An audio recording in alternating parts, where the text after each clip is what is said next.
शरीर बीमार होता ही इसीलिए है कि शरीर के भीतर विष है। उस विष को शरीर से बाहर फेंकिए, बीमारी दूर हो जाएगी। और उपवास काल में यही हो रहा होता है। नमस्कार दोस्तों, आप सभी का स्वागत है आरोग्य गुरु चैनल में। नवरात्रि चल रही है और आप में से बहुत लोगों के उपवास चल रहे हैं। इसलिए मैंने निश्चय किया है प्रत्येक नवरात्रि के दिन मैं उपवास पर एक वीडियो पोस्ट करूंगा।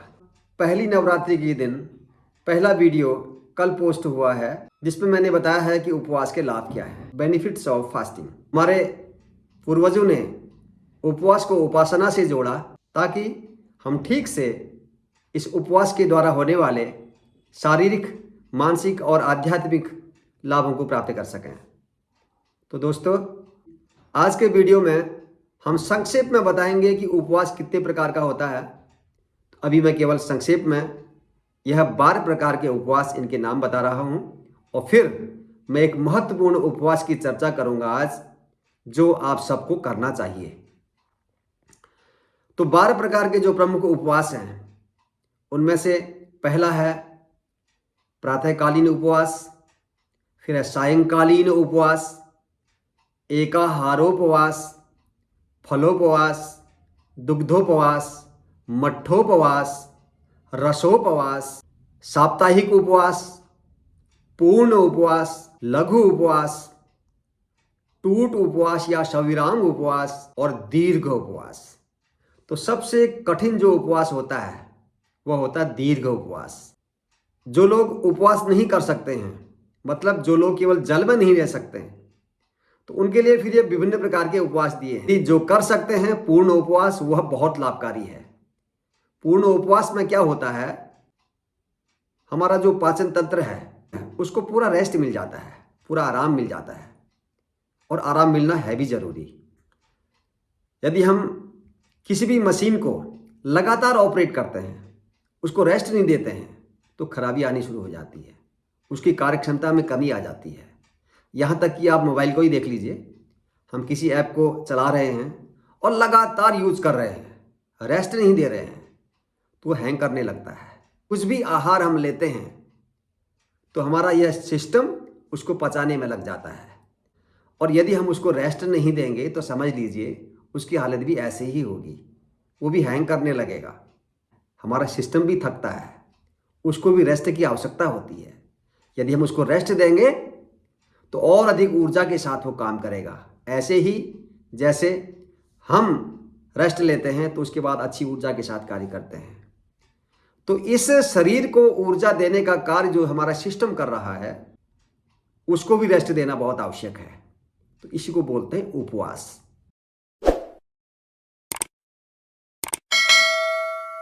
तो पहले मैं आपको बता रहा हूं कि इंटरमिटेंट फास्टिंग है क्या। इस बात पर जब रिसर्च हुई तो ये पाया तो अद्भुत परिणाम इसके देखने को मिल रहे हैं।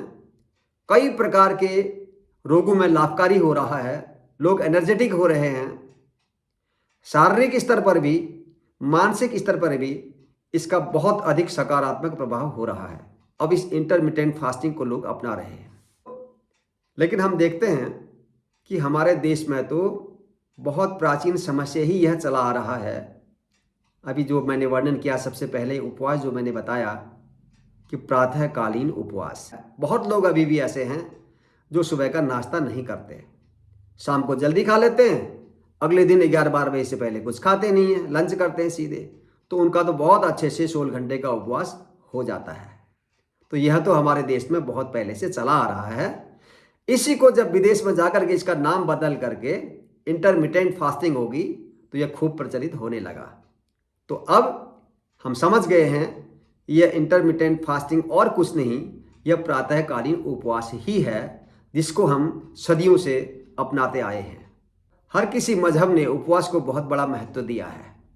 अलग अलग तरीके से लोग उसको उपासना के साथ जोड़ के करते हैं।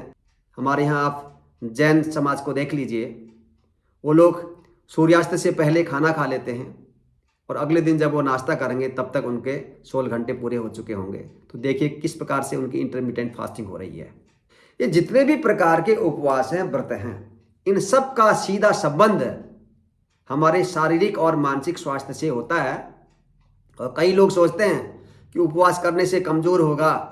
उपवास करने से हम कमज़ोर नहीं होते हैं, हम ताकतवर होते हैं।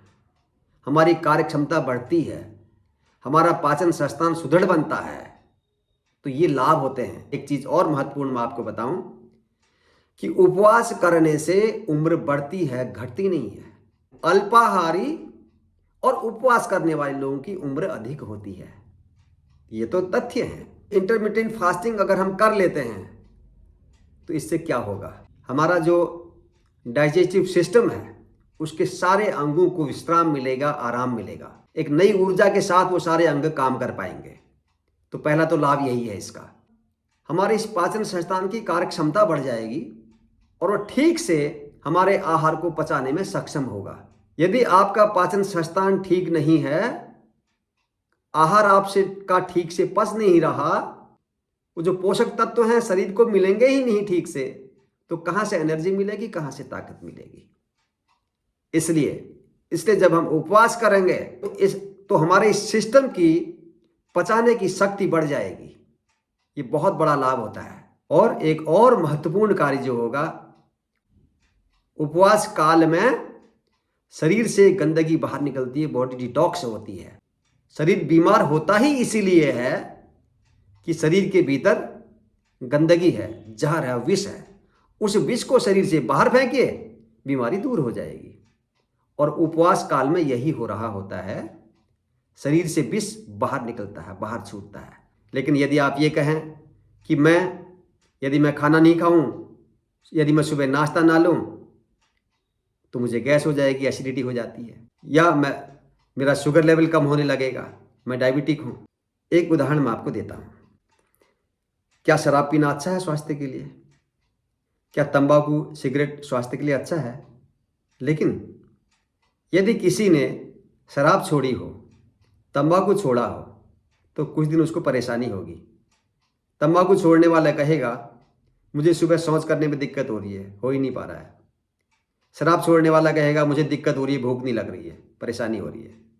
तो आपने अपने शरीर की आदत ऐसी बना दी है, तो शुरू में दिक्कत होगी, लेकिन धीरे धीरे बॉडी एडजस्ट कर लेगी और फिर उसके लाभ आपको मिलने लग जाएंगे। यदि आपको उपवास करने से एसिडिटी हो रही है, दिक्कत हो रही है, तो वह भी धीरे धीरे ठीक होने लग जाएगा। अगर आप डायबिटिक हैं, आपको ये लगता है कि अगर हम नाश्ता स्किप करेंगे तो शुगर लेवल डाउन हो जाएगा, और अगर आपसे 16 घंटा नहीं रहा जाता तो 12 घंटे से शुरू करिए। 12 घंटा तो बहुत आसान है। शाम को 7 बजे खाइए, शाम को 7 से सुबह 7, तो 12 घंटे हो जाते हैं। तो 12 से शुरू करिए, 12 घंटा, 13 घंटा, 14 घंटा, और फिर 16 घंटे पर धीरे धीरे आ जाएंगे। इस प्रकार आप इस महत्वपूर्ण फास्टिंग को अपना सकते हैं, यानी प्रातःकालीन उपवास, इंटरमिटेंट फास्टिंग। इस फास्टिंग को यदि आप अपनाते हैं, आप देखेंगे इसके बहुत अद्भुत परिणाम आपको मिलेंगे। उपवास आरंभ करने का तरीका क्या है, उसकी तैयारी कैसे करें, ये अलग अलग विषय में पूरी नवरात्रि भर में आपको वीडियो मिलेंगी। तो आप इस चैनल पर बने रहिएगा। तो आज के वीडियो में इतना ही। मिलते हैं कल को फिर से उपवास से संबंधित एक नए वीडियो के साथ। तब तक के लिए आज्ञा दीजिए। आप सभी लोग स्वस्थ रहें, सबका मंगल हो। ओम शांति।